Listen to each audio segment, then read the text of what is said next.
And I think the biggest mistake is people, they work by analogy rather than first principles. They look at what other people have done and go, oh, we need to just make some noise on social. We need to do a bit of branding. Funnel Visionaries. Welcome to another episode of Funnel Visionaries, where we talk a whole lot of realness about the customer journey. I'm your host, Konrad Sanders, CEO of The Creative Copywriter. In today's episode, I'm joined by my mate, Marcus Hemsley, one of the four founders of the Google award-winning digital marketing agency Fountain. And in today's episode, we talk about why proposing on the first date probably won't get you down the aisle anytime soon. But more importantly, we delve into the power of compound marketing. So let's get stuck in. Marcus, welcome to Funnel Visionaries. How are you feeling, mate? I'm excited. I've been longing to get on this podcast for a while, and you finally let me on. You've been banging on the door. Been messaging me at all hours of the day and night.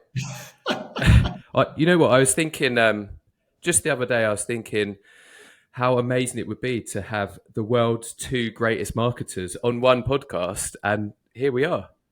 Oh, I was going to say and it's live, and I'll send you the link. So this is really cool. I'll take that compliment. We are kindred spirits, though, which is quite nice. We are. And I'd love to dive into our backstories, but you know what?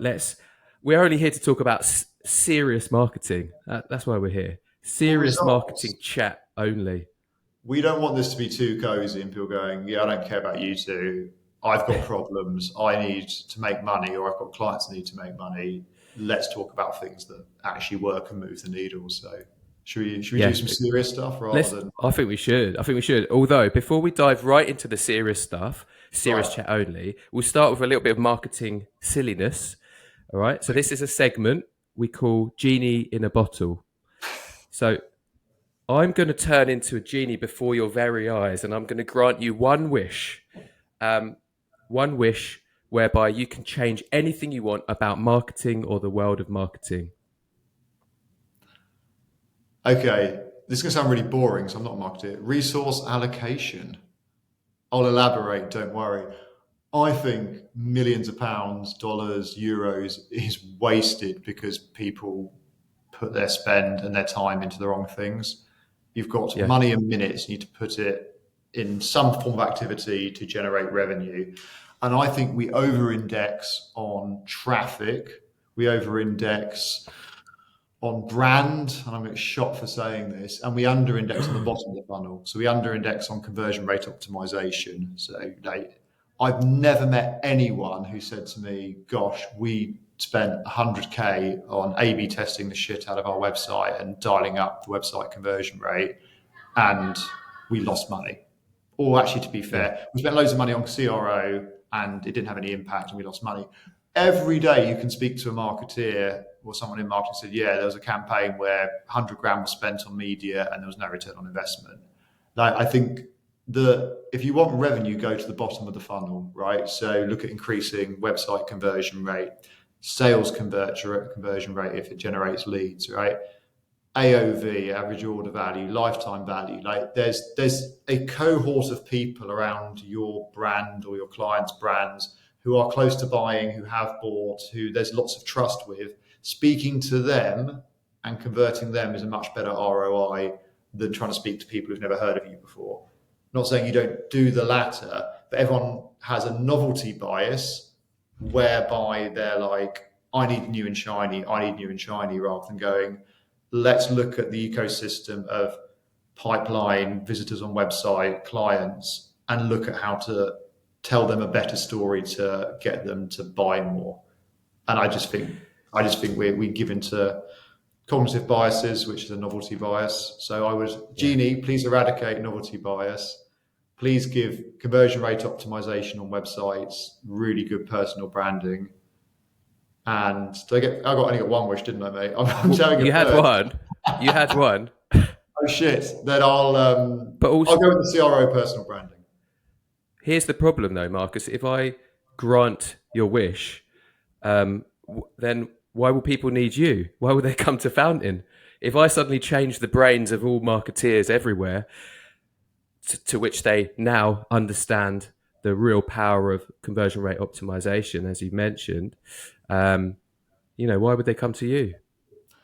You know what? I'd die happy though, because my work's done. Like, it annoys me how much money's wasted in marketing.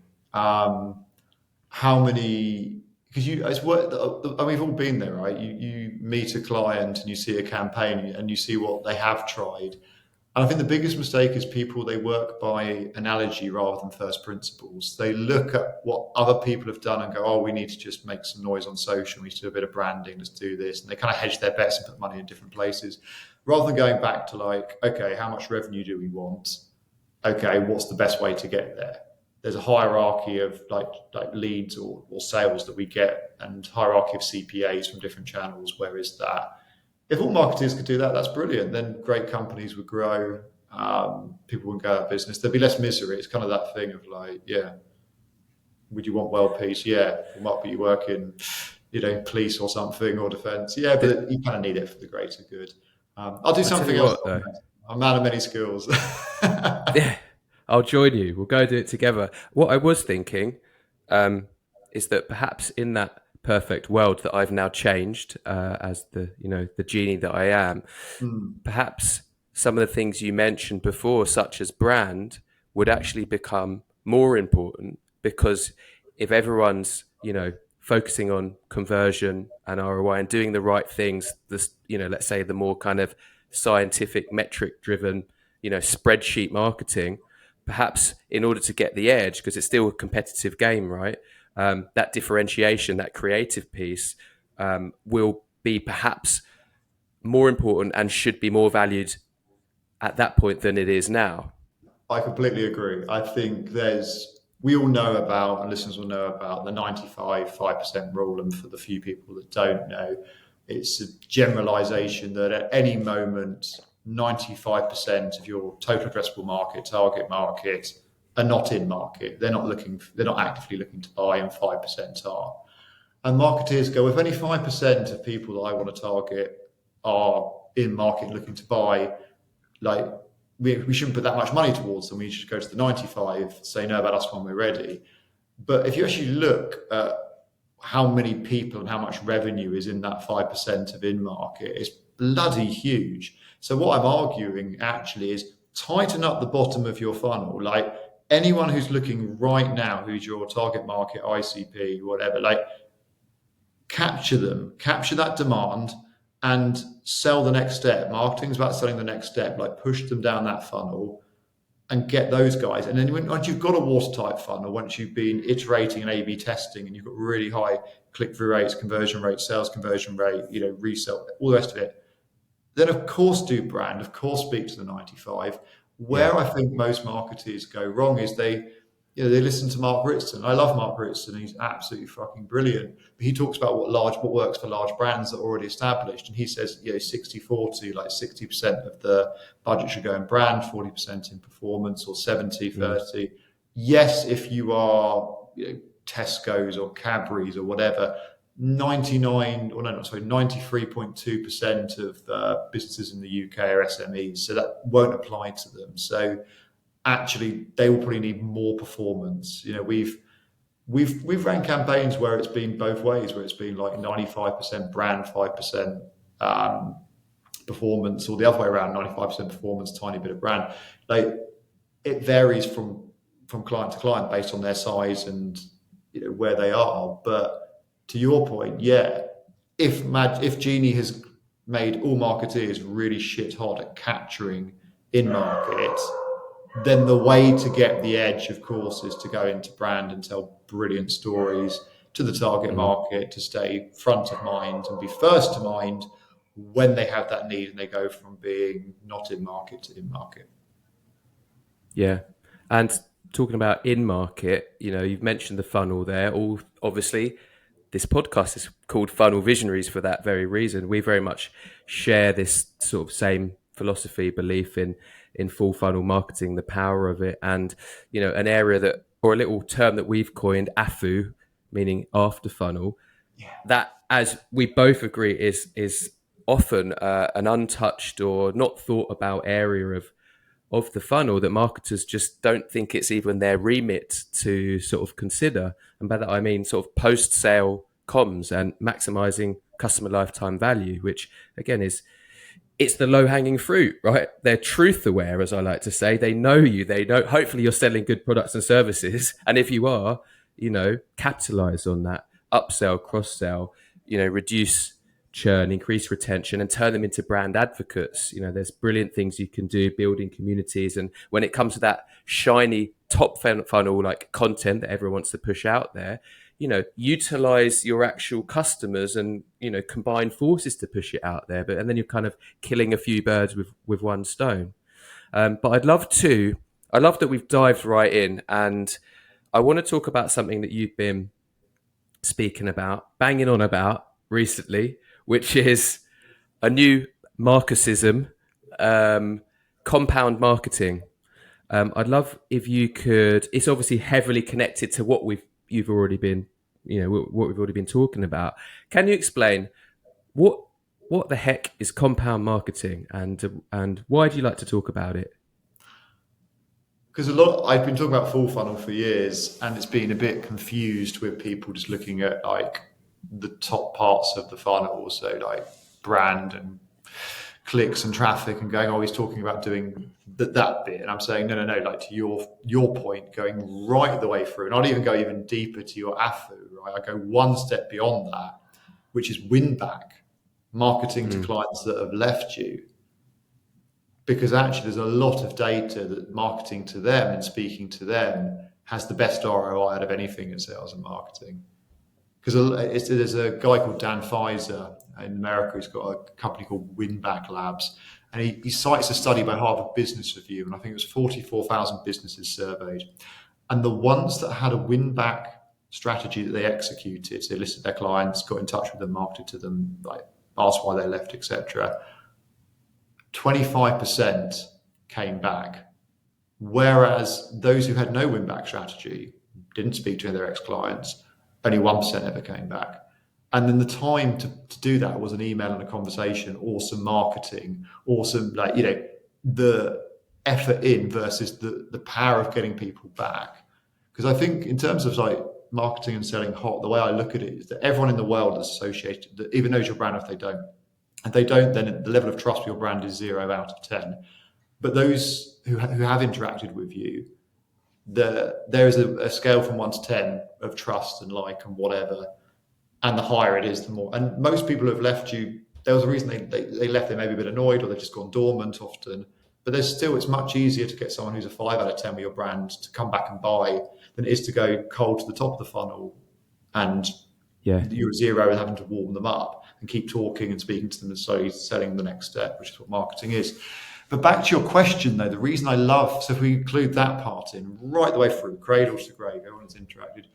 What I mean by compound marketing is it forces people to actually look at the value of doing it, because it goes back to the resource allocation piece.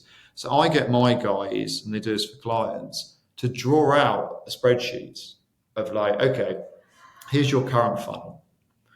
And the thing, it always blows people's minds, right? I'll do a big example and a smaller one, right?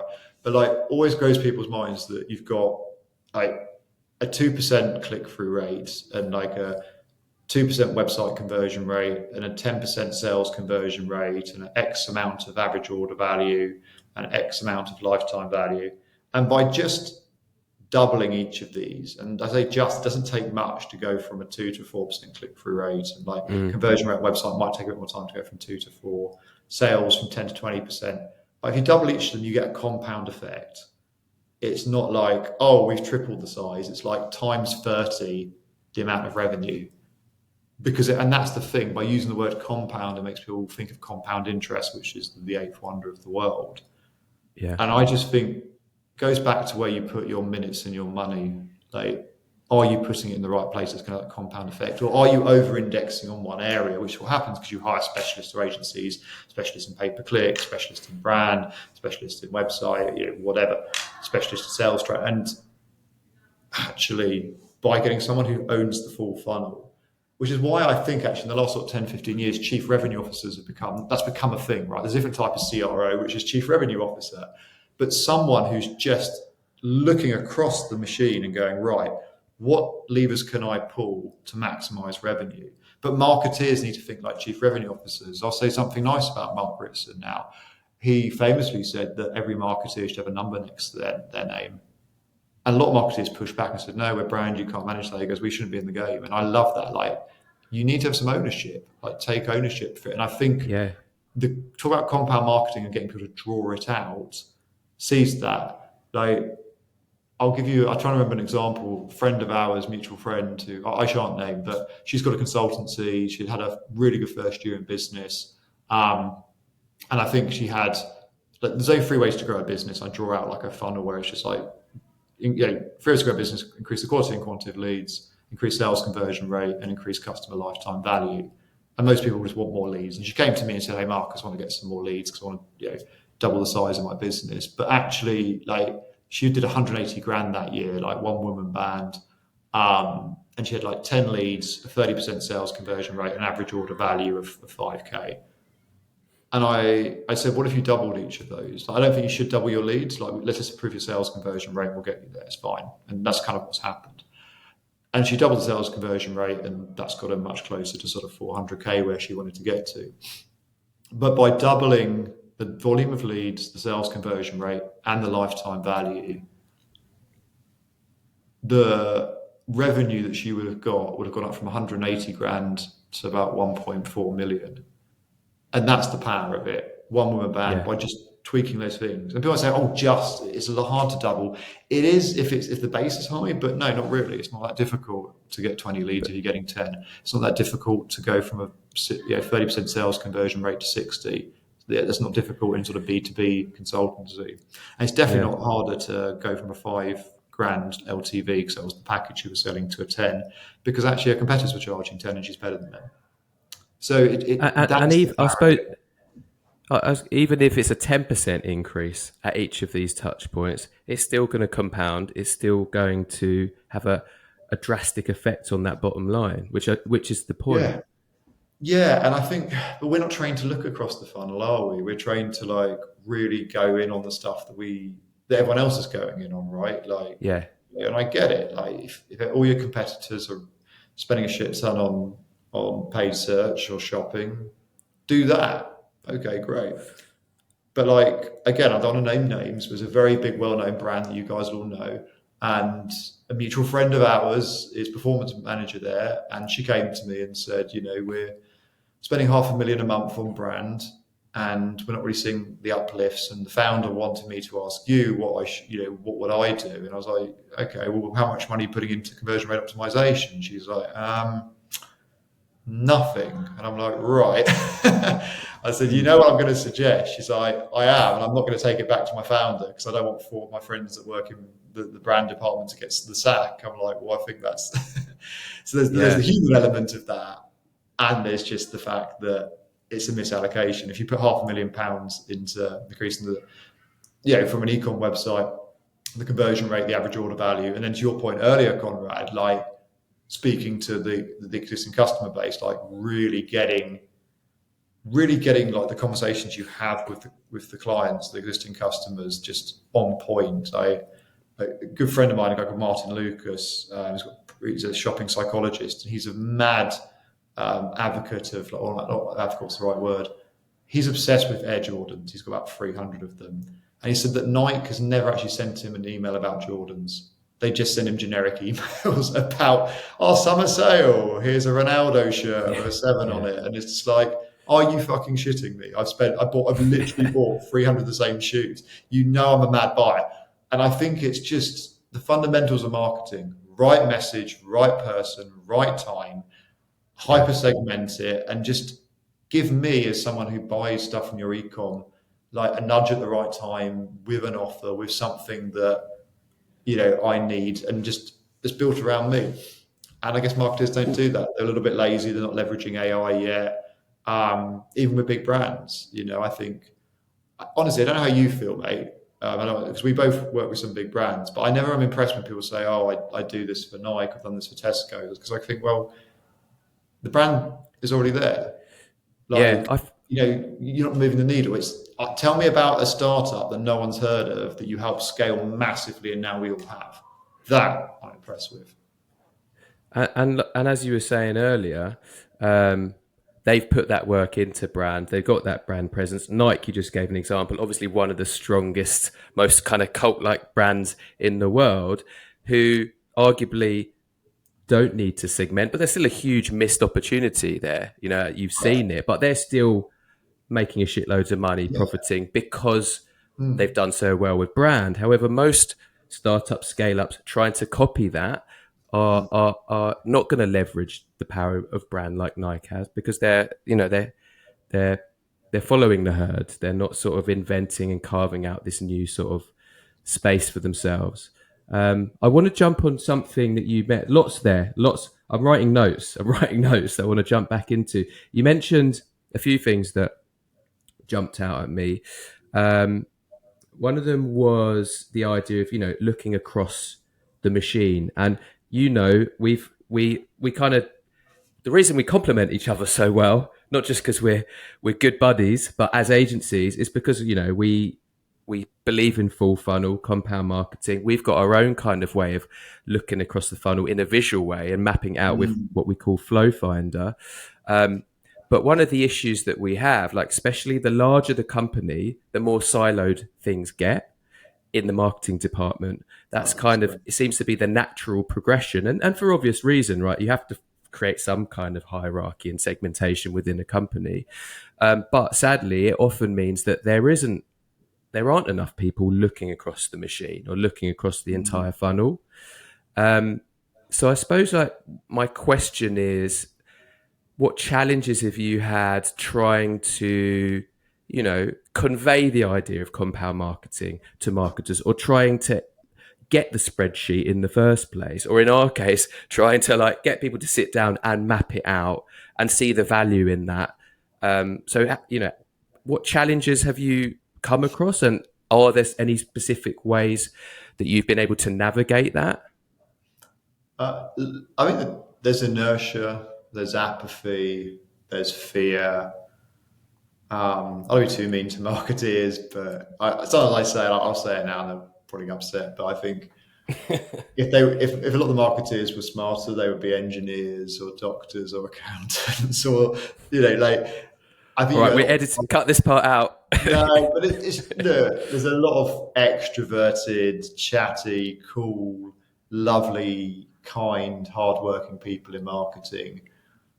But I was having I don't know if you know Hannah Hooton, the Genie Girl. I was having lunch with her, and we were just both saying that there's such a shift needed now with tech, and with just new information. I think being human, as you get to the age of 35, you're less, you don't want change. It's not an efficient thing for the brain to keep rewiring itself and us reinventing ourselves. So I think there's a lot of pushback to how we can do things. And again, it goes back as well to that. You mentioned the herd. I always talk about analogy versus first principles. There's a sense of safety. Our nervous system feels safe when it's what everyone else is doing or everyone else is talking about, and just saying things like, we'll just build brand and that will sort out every stage of the funnel. Yeah, it will. But someone's going to tap you on the shoulder, especially now with the way the economy is, saying, well, where's the profit? What's measurable? What isn't? So to answer your question, it is hard. It's been always hard to push conversion rate optimization because there is a prevailing narrative and story, but it's a story that doesn't accurately capture reality. And the story is build brand like Nike do, and run performance 30-40% of the time, over optimizing on traffic, under optimizing on conversion. And then sales is not aligned with marketing or customers. I think the truth is a lot of people just want to do well enough. There's two ways you can do something. You do something to the nth degree, the very best of your abilities, or you do something that's good enough. It's fine. And I think a lot of us sit in fine, and that is fine because there's extra stress, there's extra energy.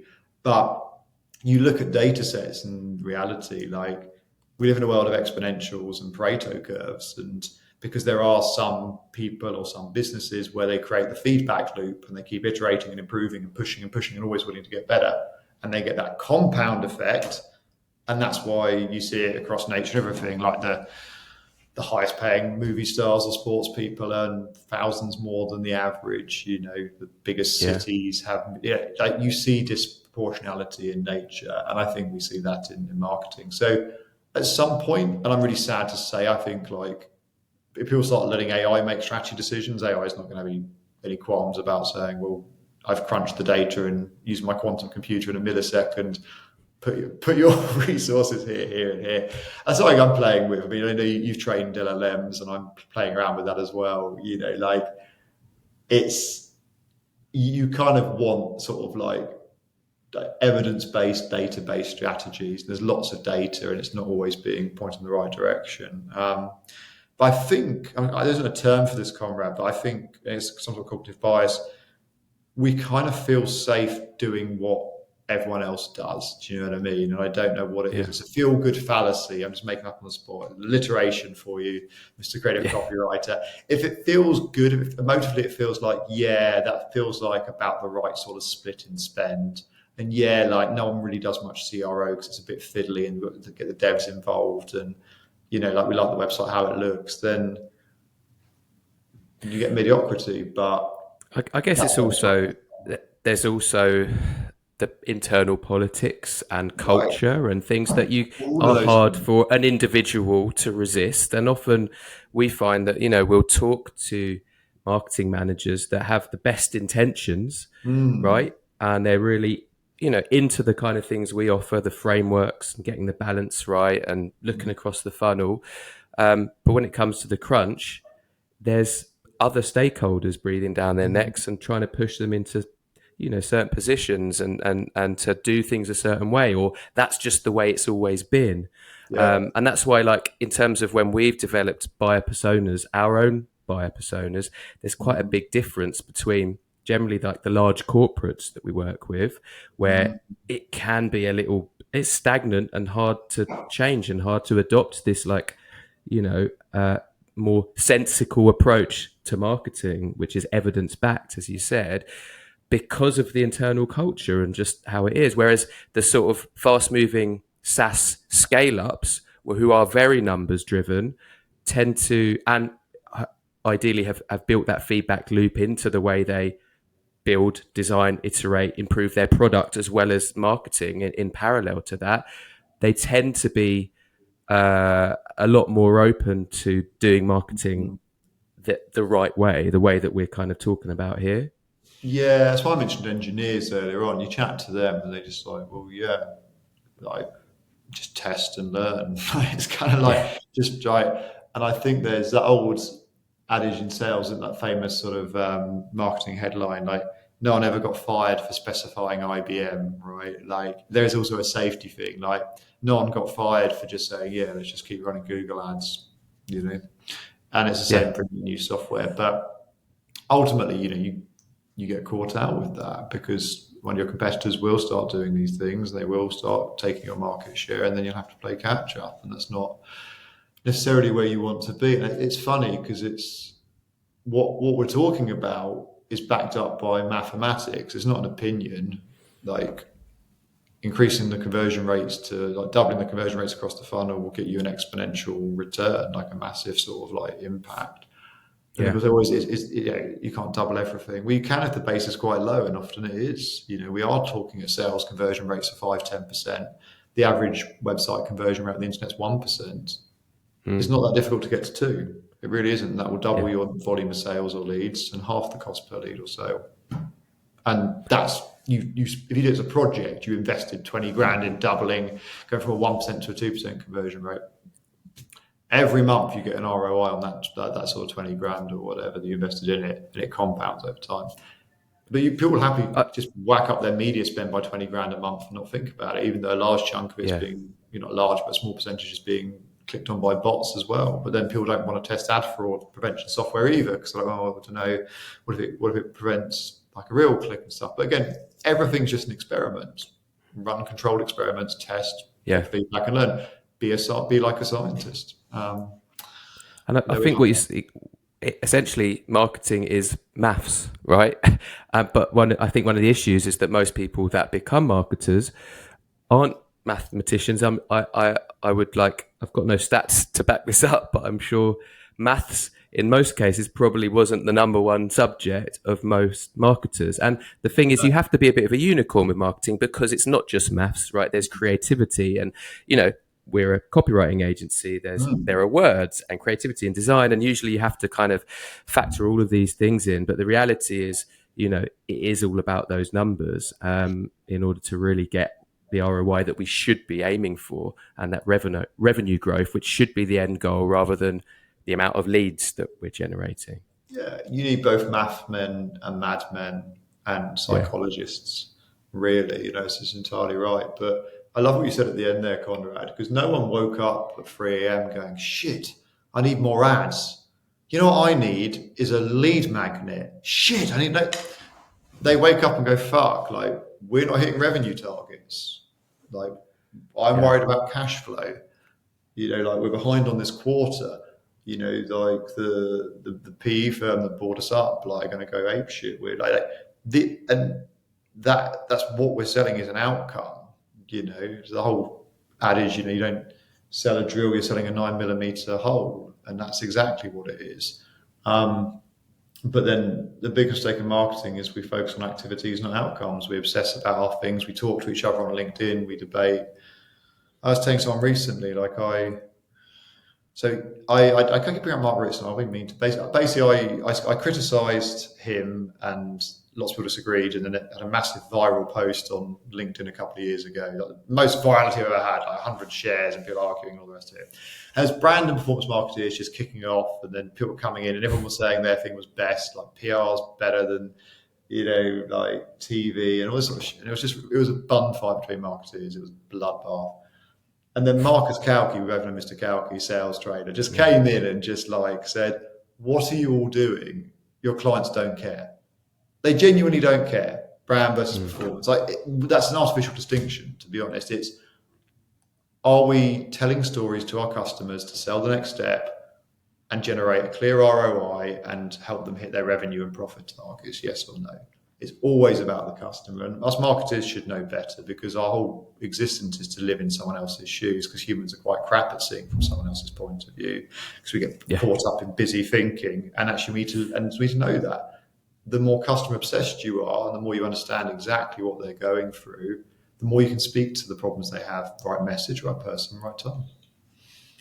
And you just touched on the fact that we find it hard to put ourselves in others' shoes. I think I think I wrote a LinkedIn post on this. I believe one of the biggest kind of roadblocks in marketers achieving what they need to achieve is the curse of knowledge, is the fact that, I know all of this stuff about my product, my brand, and I might spend sort of 2 months in the boardroom, ruminating about what messaging to put where. But the reality is your target prospect has 2 seconds, 2 minutes, and they're going to read that with a completely different context, background, understanding and knowledge, and they don't have the knowledge that you have in your head.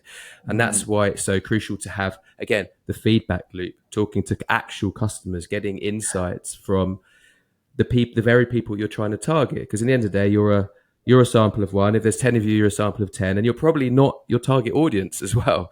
You're probably not going after marketers. You might be, but even then, you're still a small sample size. Our mutual friend Grant Leibooth, absolutely love that guy. Grant, yeah, I do, yeah. I remember him telling me once, like, his litmus test to know if someone's a good marketeer or not was when he comes in and consults in big businesses and meets the marketing team. He asked them one question. He just says, "So, guys, gather around. Question: show of hands, and answer me this question. Like, show of hands, who here speaks to customers? And, yeah, sometimes. Okay, when the last time you spoke to a customer?" And if the answer's like last week, yesterday, this morning, love chatting to customers, always go to the events that we put on for them, like really like hanging out. He's like, wicked.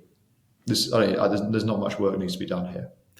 But more often than not, I'm going to say 9 times out of 10, but I'm making that up, but mostly they're like, oh, we don't speak to customers, we're in marketing.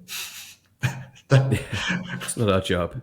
Yeah. So we don't really because that's the thing. Marcus Hemsley saying to me once, he was coaching me, he was sort of saying, like, I was complaining about like, some team members or something, and he's just like, the problem with you, Mark, is you don't have empathy for them. I was like, I've got empathy. I know exactly what they're going through. I know exactly why they're upset with me because of X, Y, and Z. He's like, that's not empathy. I was like, yeah, I've literally told you. I've told you exactly why. Intellectually, I know exactly what the problem is, and I understand. He goes, that's not empathy. I was like, what's empathy? He goes, you're not feeling how they feel. I was like, shit, that's true.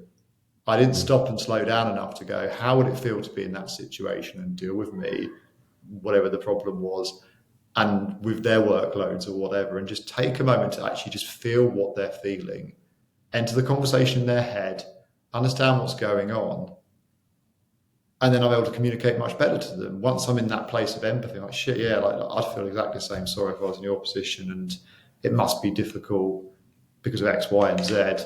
How do we move forward? You know, what's your suggestions, given you're feeling like this? And is a very and it applies to marketing as well as conflict resolution. If you can really feel what the client's feeling at that point that you're saying, and you can't always know, they might have had an argument with their spouse and had a bad night's sleep. You can't. Yeah. But you get damn sight closer if you spend your whole time hanging out and speaking to them and hearing their stories and feeling what they feel and living in their shoes and seeing the world through their eyes. And that's kind of our job, right? Tell stories that will resonate from them and will connect with them because you understand them, because you felt like them. I'd argue it also helps in relationships, retention of marriages, right? Empathy. So maybe you give me an idea here. Maybe I should record Nitsan, start gathering voice of customer data, language, and start using that back in conversations. There's definitely something to this. Weave it in, build a Nitsan bot that could feed me the kind of things that she would want to hear when we're in a conversation, maybe a heated one. There's a high probability Nitsan doesn't listen to all of these podcasts. The cheeky little boy in me is definitely going to say, listen to the one between me and Konrad and see what you think about this. But no, you are right. And the problem, and again, like especially in relationships, we make each other up, right? I've been with Rebecca for 17 years, and I'm already going into a debate ready, like pre-loaded with to be triggered by the stuff I've always been triggered with, and to sort of say the same crap that I say when I'm upset. And actually, the only thing that's interesting, the insight I've had about relationships is Rebecca and I have 100% failure rate in solving, or in basically 100% failure rate if one or two of us is in a bad mood when we start arguing.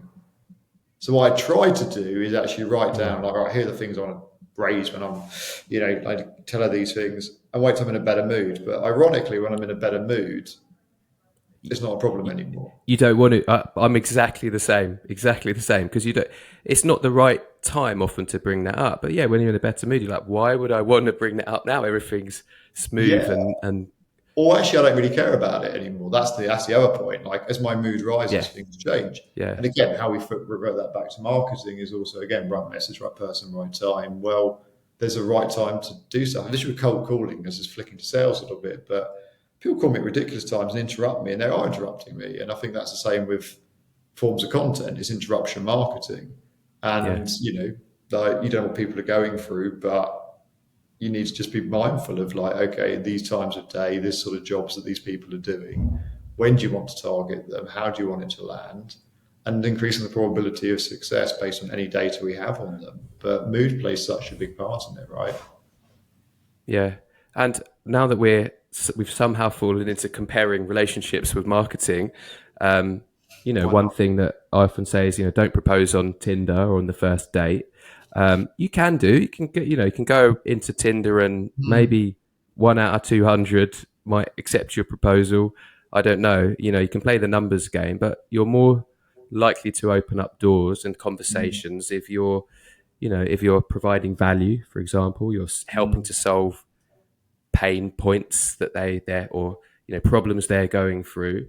And I guess that's another thing that we often talk about in marketing is, as you mentioned earlier, selling the next step rather than the last step, right? That's I guess the point there. We're not trying to get them to sign on the dotted line if they're not even problem aware or brand aware, or that trust that you mentioned will be 10 out of 10. The mistrust would be 10 out of 10 if you approach someone having them not knowing anything about you, much like if I walked down the street, got down on one knee in front of someone passing by, they're very unlikely. They'll probably run away, run for the hills, much like, when we're spamming people, pitch slapping, cold calling, cold emailing. I'm not saying that I'm not shutting down that approach entirely, but what do you think about the whole... I was on a webinar yesterday being interviewed and talking about agency partnerships and how to sell and stuff. And I said, you serve, you don't sell. I said, show of hands who here likes to be sold to. Guess what? 51 people in the webinar, no one put their hand up. Some of the screens were turned off or whatever, like most of them were. I said, okay, show of hands who here likes to buy. Okay, right. So what's going on there? Well, we need to give people space to make the decision themselves, right? Because I think, like Konrad, like who's more persuasive in your head, me or you? Like if I'm saying, Konrad, like do this, my head is more persuasive, yeah. Well, yeah, no, but for you personally, it's you, right? Like we are exactly. The most persuasive person in our life is you, and as soon as you start, so it's interesting. I've been working with a nervous system coach out in Silicon Valley. She's fascinating. One of the things she's saying is that like our nervous system either perceives someone or something as either a threat or safe. It's binary. So as soon as I start, like you say, like it's trying to sales slap you, start being pushy, like, hey, Konrad, I want you to buy these glasses. They're second hand, but they make you really good with that hat. Come on, mate. Like, you can afford it. You've got a great agency. You're going to be like, I've switched from safe Marcus to fretful Marcus. And you're like, and as soon as you're in fight or flight, that brings feelings of disgust and anxiety or whatever. Yeah, yeah. But if I just do it the other way around and say, look, I'm selling these sunglasses. If you know anyone like that, I think they look pretty cool on most people, but I don't know. It's probably a stupid idea. You'd be interested, mate. I bet you're probably not. But if Sam might be interested or anyone, I don't know. Like, I'm just giving you space and you can go yes or no. And there's zero pressure, right? Yeah. I'm suggesting it, and it's that thing. Like, obviously, one of our favourite agreed copywriters is Drayton Bird, and his approach for the UK market, at least, America, you need to be a bit more direct. We found from testing, but it's very polite. It's like, I'm getting in touch with you today, just on the off chance you might be interested in this. If you're like most of our clients that have had amazing growth results from my agency copywriting course, then you may want to get in touch. I imagine you're a busy person. You haven't got much time to read anymore. So I'll just leave you with this, testimonial in case it's of interest. But it's saying, hey, do you fancy this? But not putting any pressure on and indifferent, right? Which works actually going back to relationships with, it's been a long time since I've been on the dating scene, but desperation smells, right? Again, it triggers that fight or flight. Like, oh God, like, why are you desperate? Where you're just like, look, do you want it, yes or no? Like, I'm just letting you know this is here and it's cool and it's fun. And that's just where like good creative comes in. It's like, hey, we're here. We're here to like let you know that we exist and we sell these sunglasses, but we also want to make you smile. We just want to have fun. We know we're interrupting you. Let's do it with a bit of playfulness and fun. And if you want to buy it, great. If not, no worries, because we're fucking awesome and everyone else will be doing it. Don't care.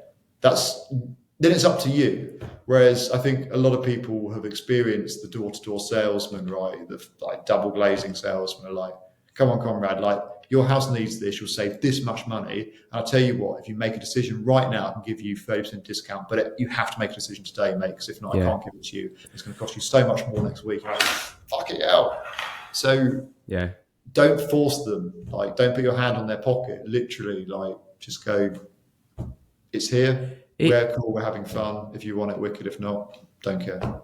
And it can also create like exclusivity, which is quite attractive. And, but one thing we do as an agency actually is, we start off with a compatibility call, like rather than obviously you wouldn't call it sales call, but used to be a discovery call. Now it's you know what? And there's an email we send out prior to that just to explain, look, we only work with people that we're the right fit for. If you're not, we'll point you in another direction. We'll help you find the right fit. And it just kind of restores that power balance and just makes us more attractive. It's not like they're going to be sold to. And it's just a nicer kind of dynamic between two humans, which is what we are in the end of the day.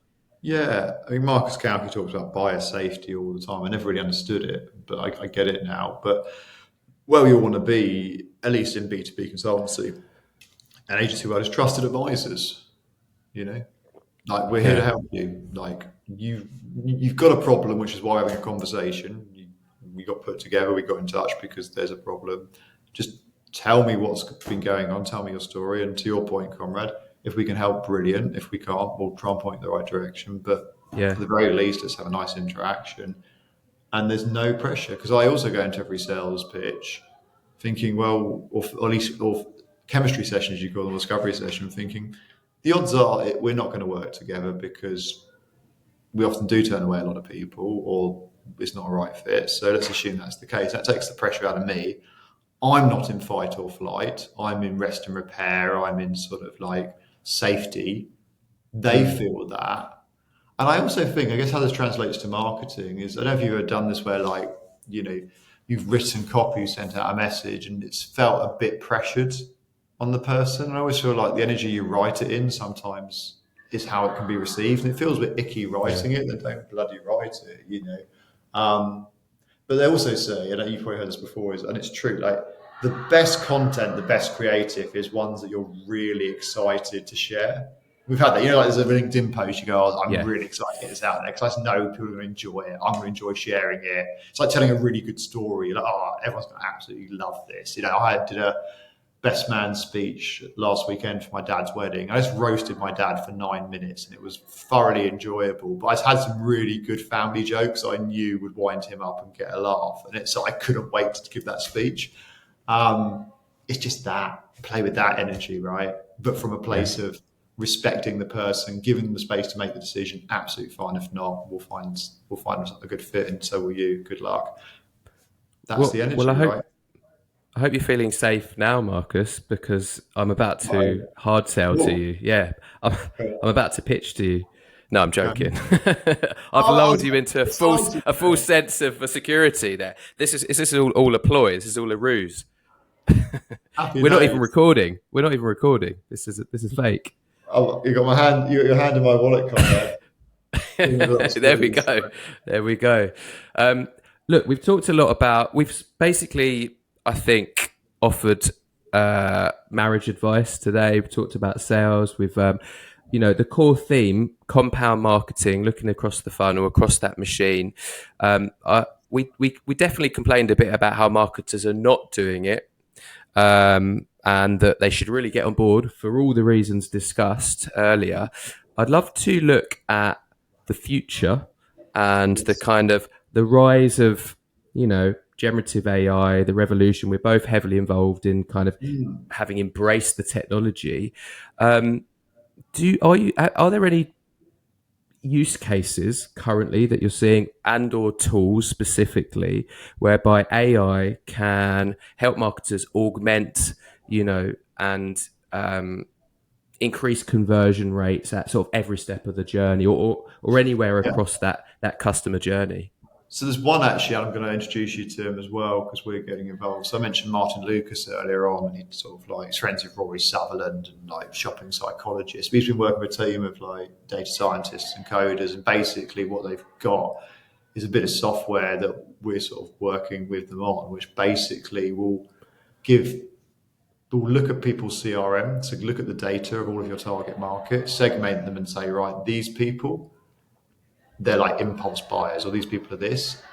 And Mm. here are the sort of words and images that if you put these in front of these people, it's more likely to trigger reasons to buy. So I'd love to give it to your copywriters because you guys would go to Yeah, town with it. So it could be really good fun. But that's interesting. So it's combining generative AI with shopping psychology, with data science, with all of these things. It's like that for me, that stood out because I've looked at a lot of things. I'm like, yeah, that's saving time. That's kind of cool. There's another one for paid media called Strike that we're testing as well, and that's quite cool because that just helps. Again, generative AI, just looking at campaigns and not doing the job of my team. My team's do, but it just gives it suggestions what it sees from the yeah, data. My team go, here's what we see from the data, and it's just okay. This is what we agree on, and it doesn't make changes. It just tells you, yeah, like it basically pulls in data from multiple campaigns and then tries to understand different user journeys and map it out and go, well, this person came in from a paid ad, went back on organic, then was retargeted to on Meta, and et cetera, et cetera. So that's cool. How much can it track? Because obviously we've got the data issues, right? The fact that they're, if people aren't kind of accepting cookies and whatnot, they can't be tracked, right? And then there's the issue of the dark funnel and prospects, Yes. Going around, even out off digital, talking to their colleagues and saying, "Oh, have you heard about Fountain, for example?" Right, exactly that. Does that at all like that factor that in? Do you think that's still a challenge and an issue? Is that why we still need marketing brains, humans in the mix to kind of make executive decisions? And to sense check it and all of those things, because crap data in, crap insights out. So, but it's quite cool. But it's generative AI just analysing lots of data and campaigns and saying what it thinks, and then we compare what we think, and we just go from there, really. But I like that, plus the stuff we're doing with Marty in his software, because that will give like lots of words for different people, so we can then email different people in the right way, but then also like we can segment the ads we're showing. Because again, right message, right person, right time, right? So right message to the right person. We can target them using whichever platform we're using. Right time as well, like Strike can help with that. So I think, and using those words also for the website conversion rate as well. So that's the thing, you can tie it with a bit of ad fraud prevention to stop fraudulent clicks. And all of a sudden you're in this place where the clicks you're getting are genuine people, and they're also people that have the right words have been said to them, the right images that kind of appeal to them, because people are different using data, or using first party data as well, and then like lookalike audiences from it, etc.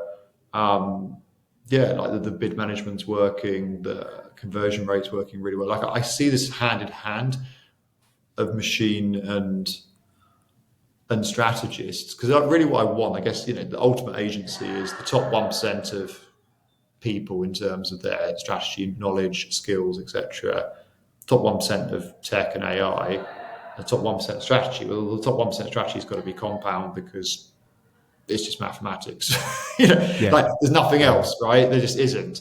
And that does include brand at the top, before any brand people start throwing tomatoes at me, but like that, rotten fruit, but like that's got to be it. But if we can do those, if I can keep finding the best team members on the market who have got a growth mindset and want to keep learning and pushing, etc., and we keep demoing the crap out of all the different bits of AI and trying to find the best fit, and also like training our own LLMs. I know you guys have done that really well, and just to give our clients that competitive edge. That's the way I see it going, and I'm quite excited about it, to be honest. At some point, there might be some singularity and the AI just does it all for us, and then we're without a job. But let's cross that bridge when we come to it. I think we're a long way off yet. So, I had this vision this week in the middle of our internal marketing meeting, where I like a visual framework, and we started trying to like build this new one, and we were like, but it's got to be 3D really, so it's not going to work. And I was like, hang on, let's make something that's 3-dimensional. And then I'm like, I want to see a funnel. I want to be like Tony Stark, right? Imagine that technology. And I'm seeing a funnel in real time. It's appearing here. We can see people coming in and out, and then we're shooting them, firing messages here and there, like some kind of almost like a god, like Loki. If you saw that at the end of the Loki series. Just, I don't know, I got a bit carried away, but maybe there's something to it. Technology is advancing, and we're getting closer and closer to having more and more control, I guess.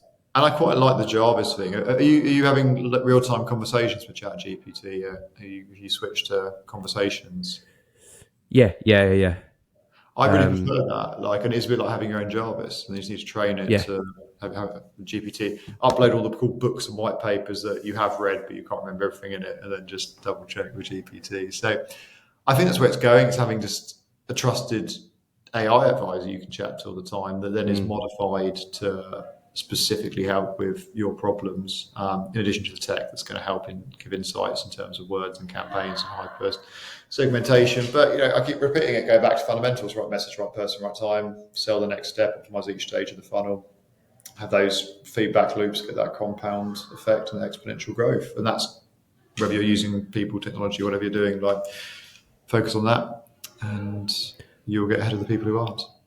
What's one thing, before we wrap up, I'm just going to squeeze in a tip.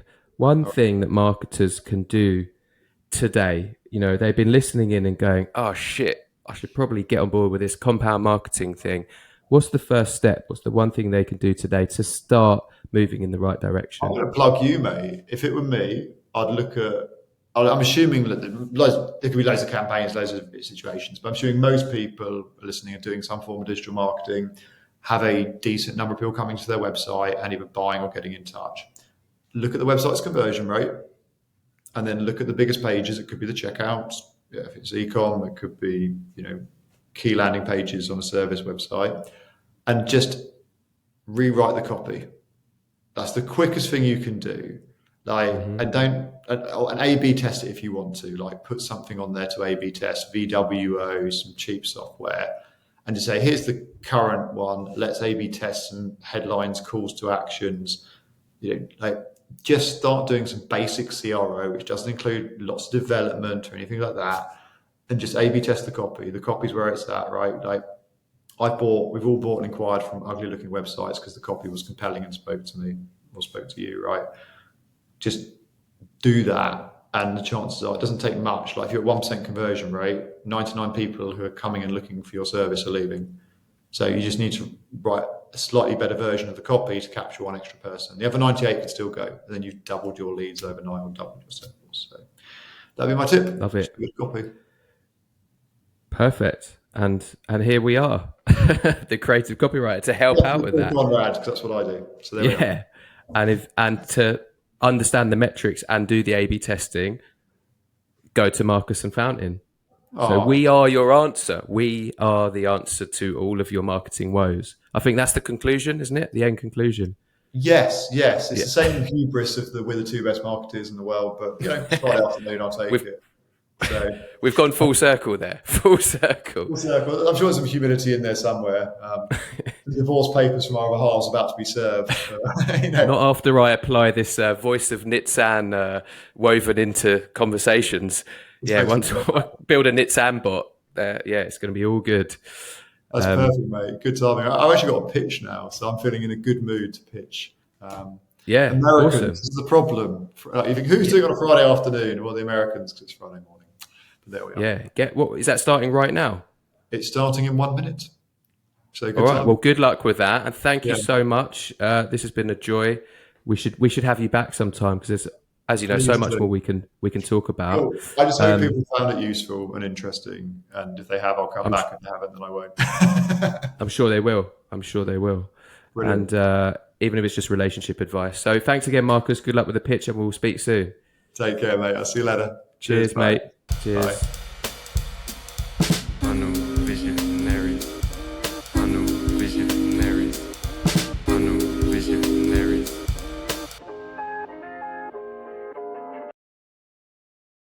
Copywriter.